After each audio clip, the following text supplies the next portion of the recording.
Welcome to 101. I'm Greg Bassey, your host from the Salisbury Independent newspaper. The first sign of spring is that Chris Bitters, the general manager of the Delmarva Shorebirds, is in the house. Welcome, Chris. Well, thank you, Greg. I appreciate you always having me on.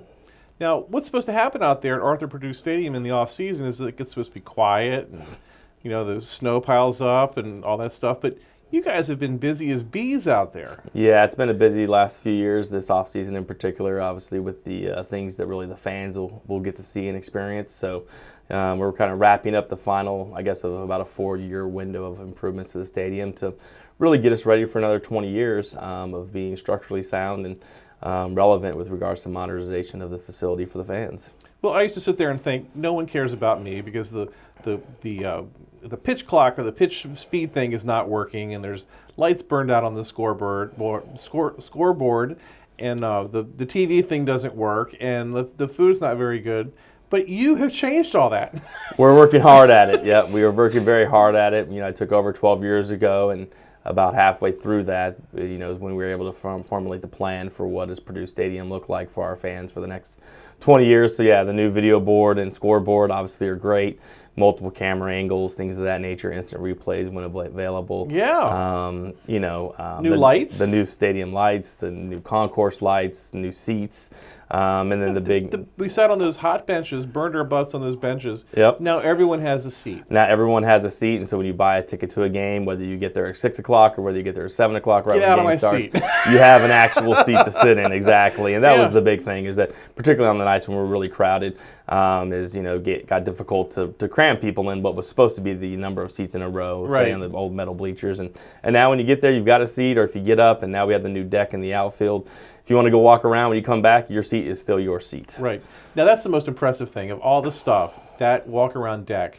I've thought for years that would be a great asset to every stadium, and you have it now. You can go out there and watch the game from center field or left field, right field, right there. Yep. And it was great. I mean, when we went through the process of doing a study on the stadium and what it needed, structurally, fan improvement-wise, we had never really even thought of the deck. That all came from that study.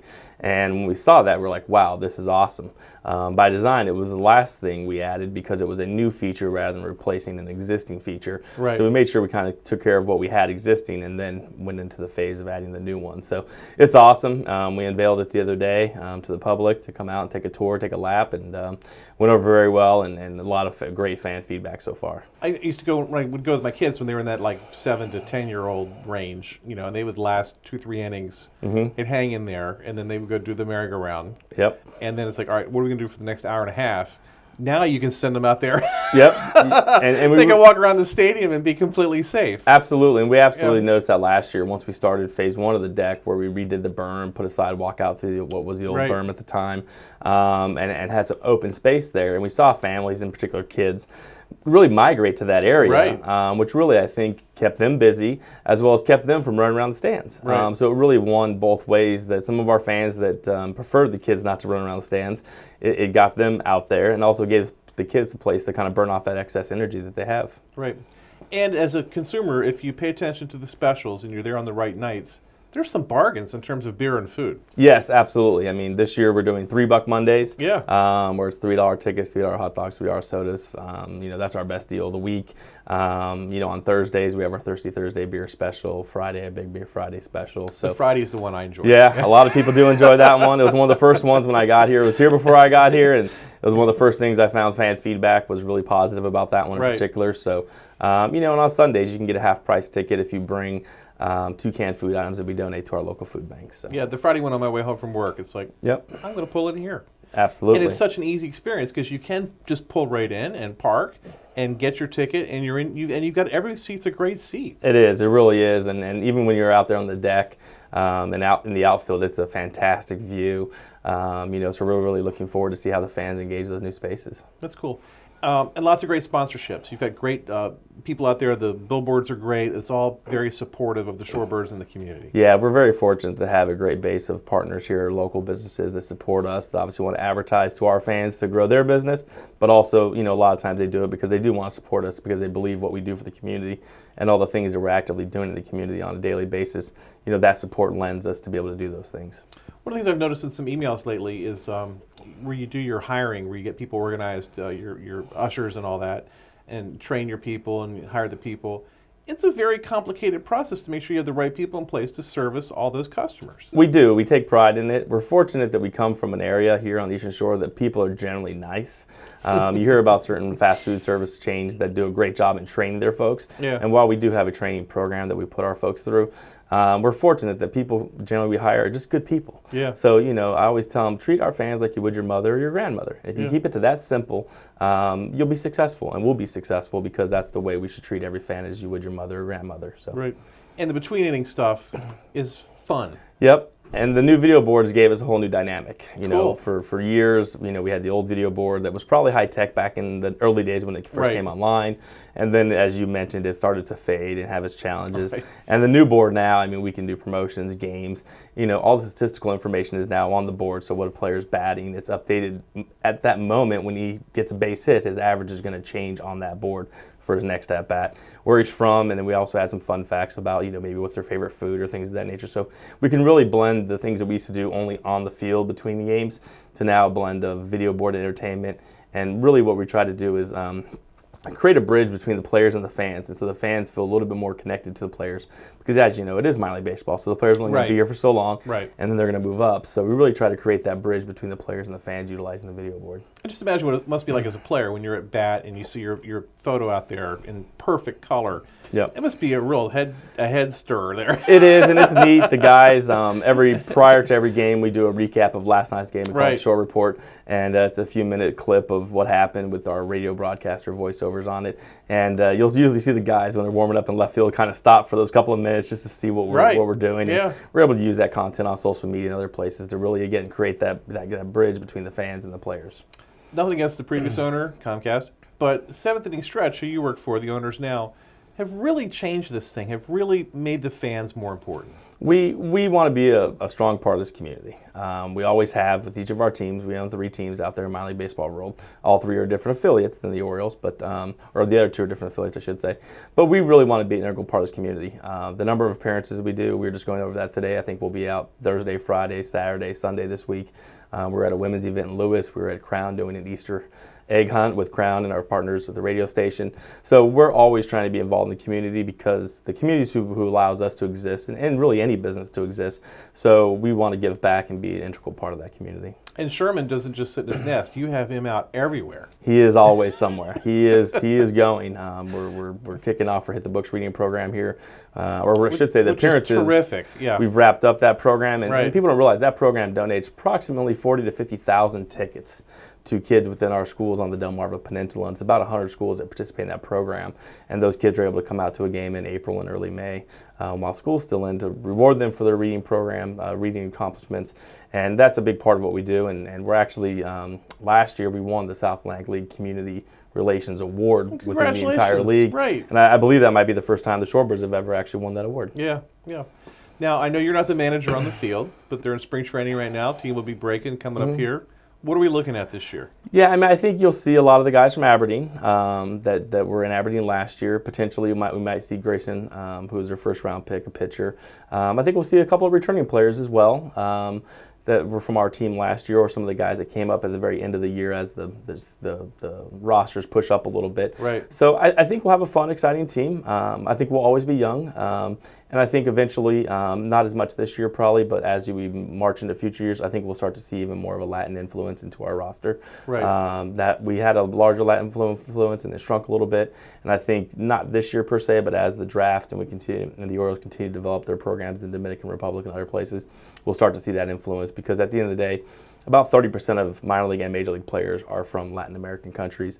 And so when you're not actively engaged in those places to the level that others are, you're missing out. And I think you'll see that ramp up with the Orioles here in the near future. And it's just amazing that so many people that are in Major League Baseball have played in Salisbury. Absolutely. I mean, you go back to early days of, whether it was our team like Brian Robertson, those guys, or Josh Hamilton, who played against us, to more recent years with Bryce Harper, Manny Machado, even Christian Yelich, who was the MVP last year. I mean, all those guys played here. And that's one of the beautiful things about the sport and the game, I think, to where it's at today, the amount of young talent that's out there, both at the minor league level and the major league level.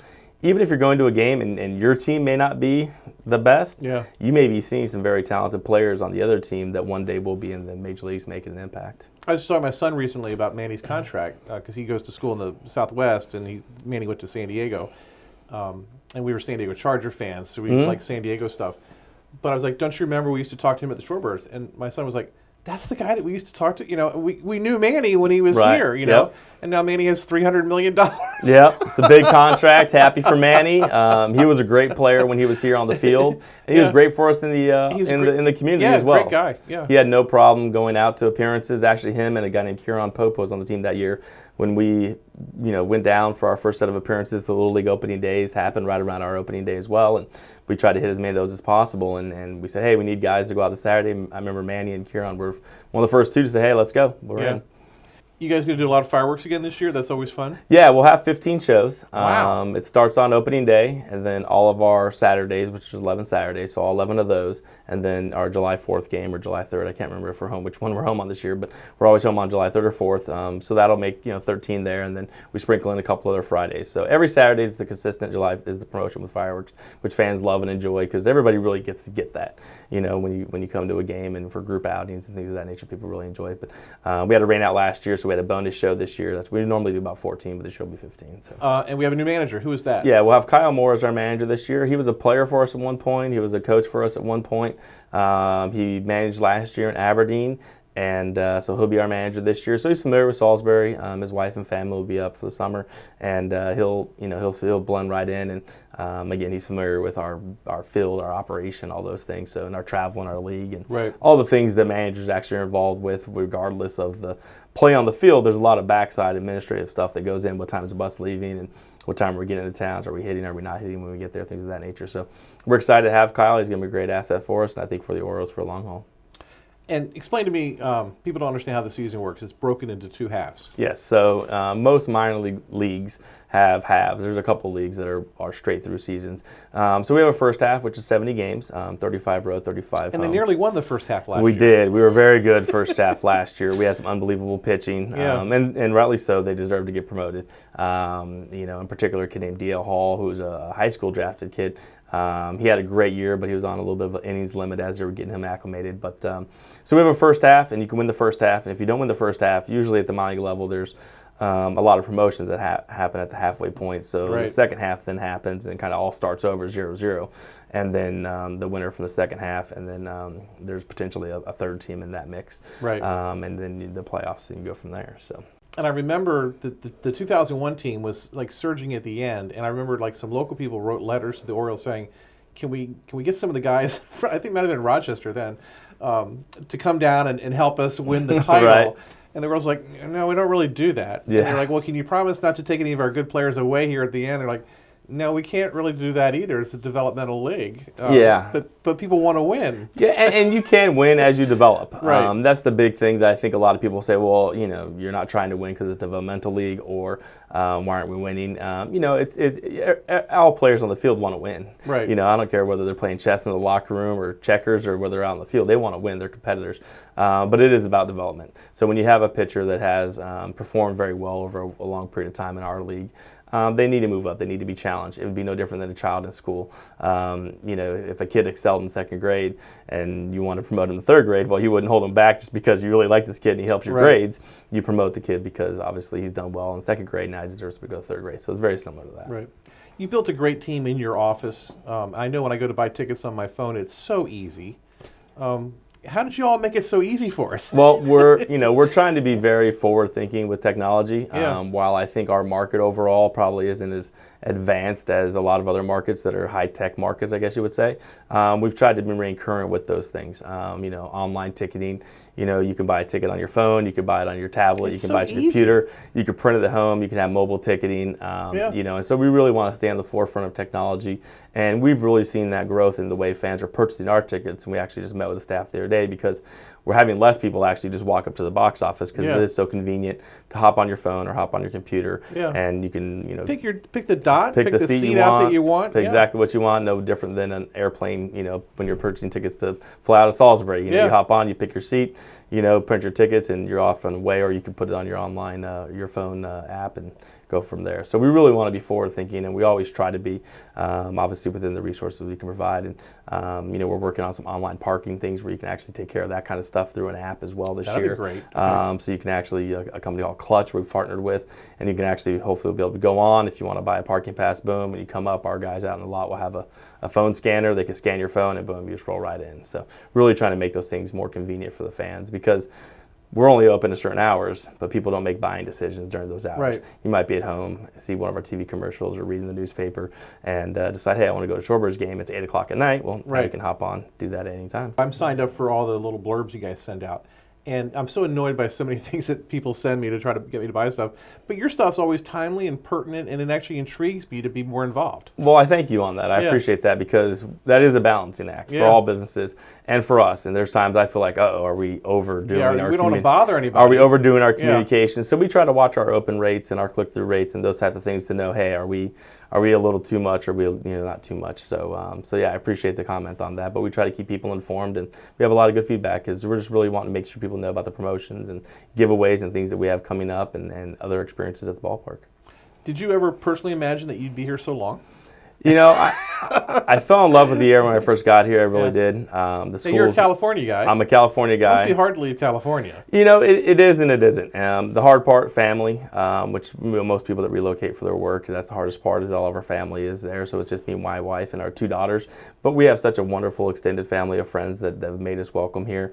And the community. When I first got here, I heard about the, come here, born here mentality. Right. And I thought, oh boy, I'm as far as you can get. That a sign in Ocean City, Maryland basically points to really our other team, Sacramento. But I wasn't from Sacramento, but good golly, that sign points there and it says 3,000 miles or whatever it says.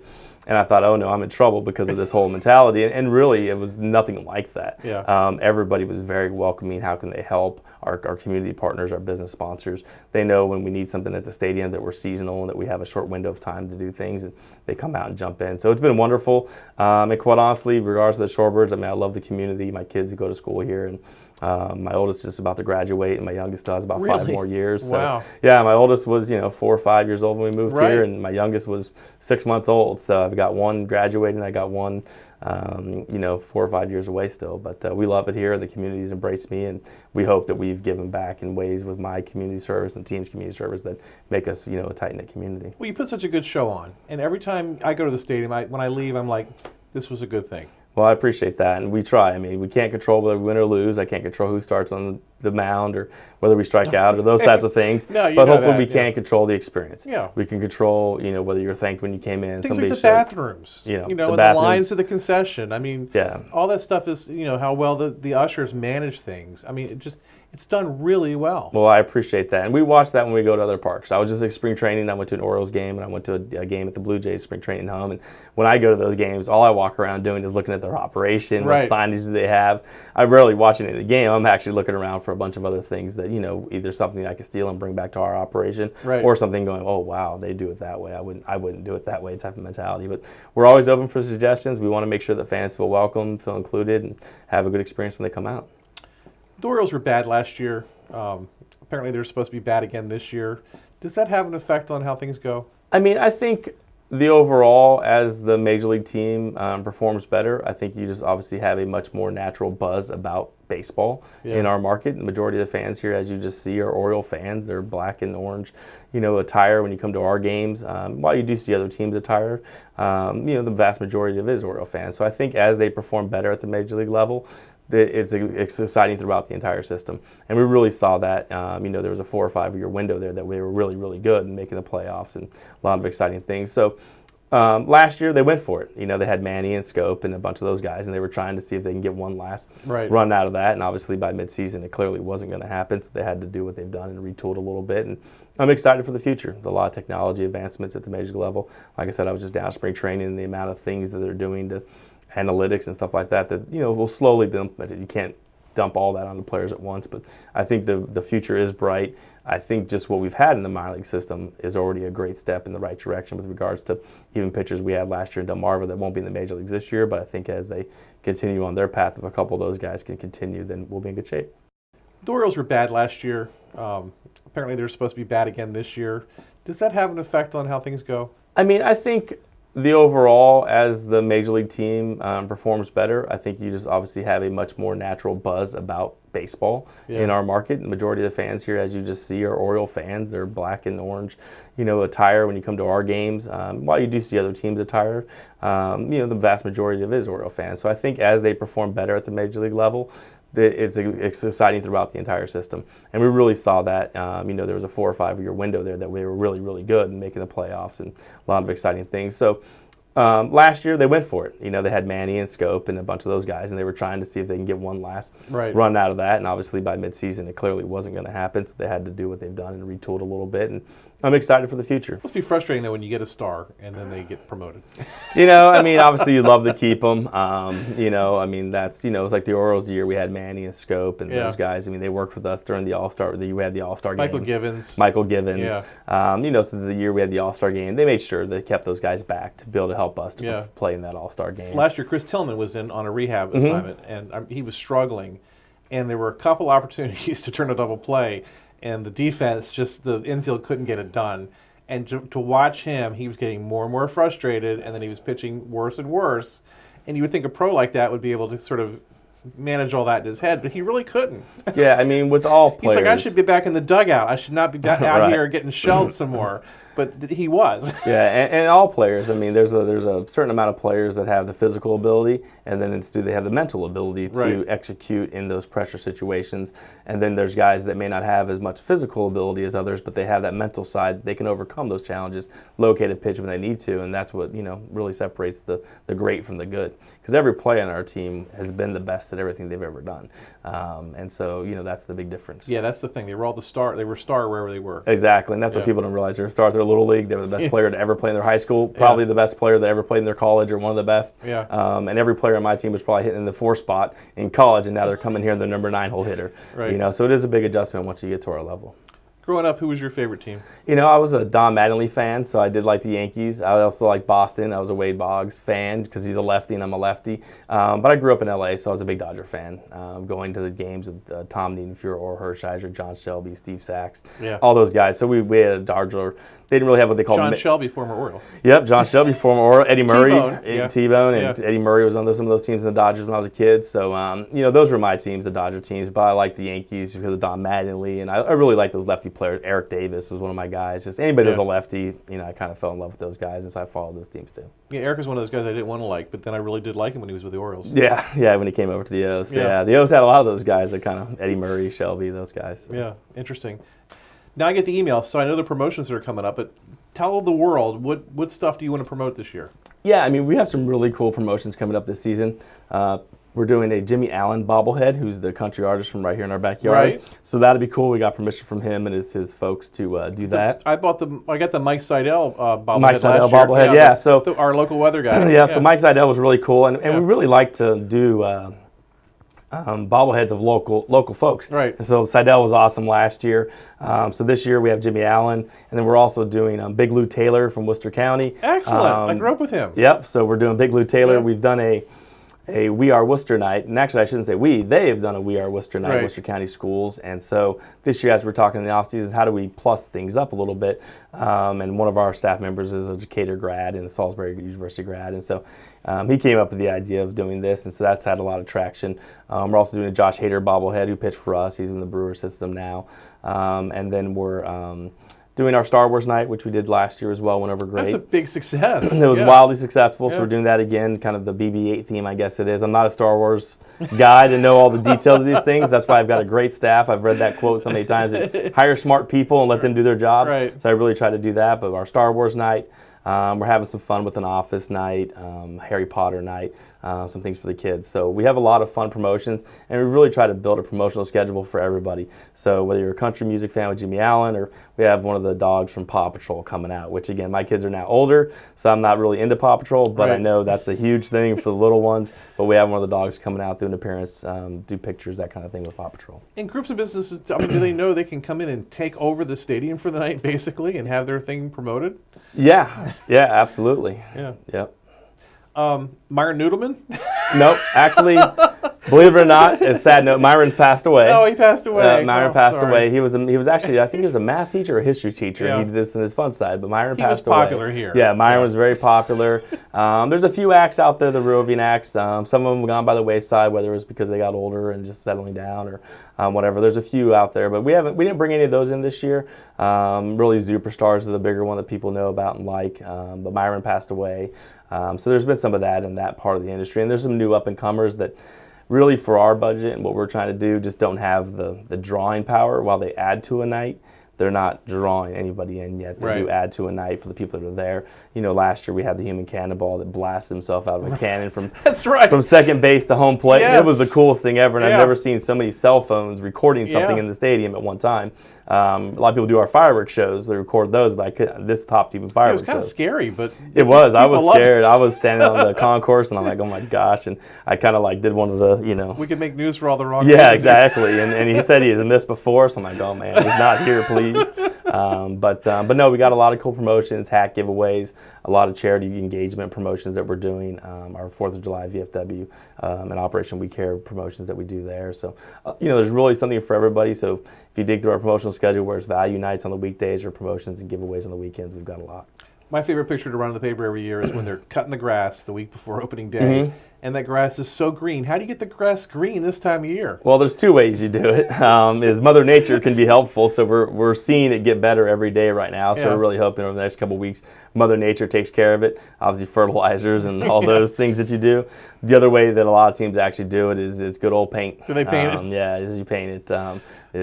So we do have gallons of paint ready to go. So we're kind of biding our time right now to figure out between now and April 11th if we're going to end up painting some or if we're just going to end up going. But there's a whole other topic about Bermuda grass and winter rye and how do you blend the two and not to do it. But most of the teams that have Bermuda in our area actually just paint.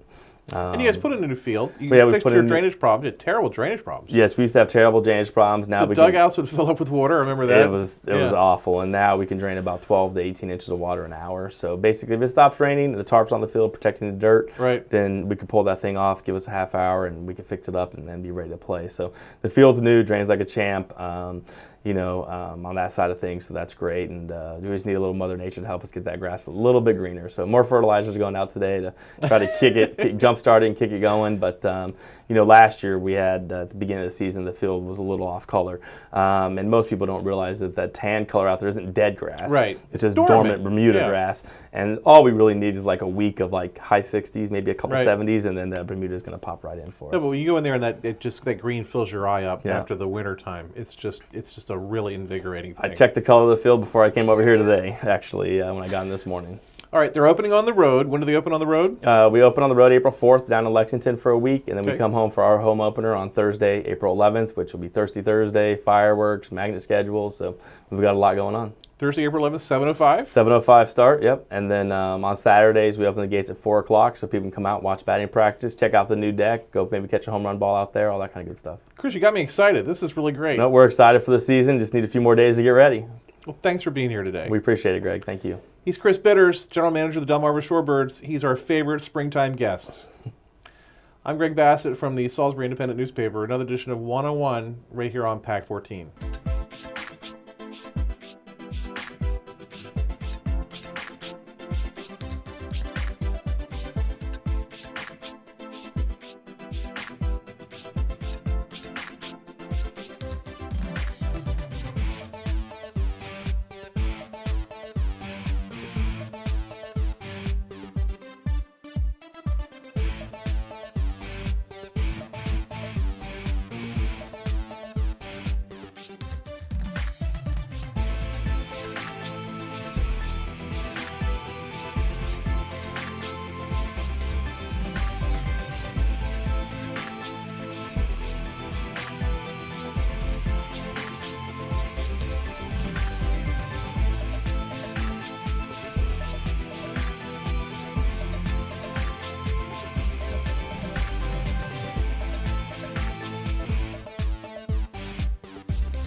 First Shore Federal is proud to support PAC-14 and one-on-one. We'd encourage every business to support PAC-14 and pick a program and support it, and let's make a difference.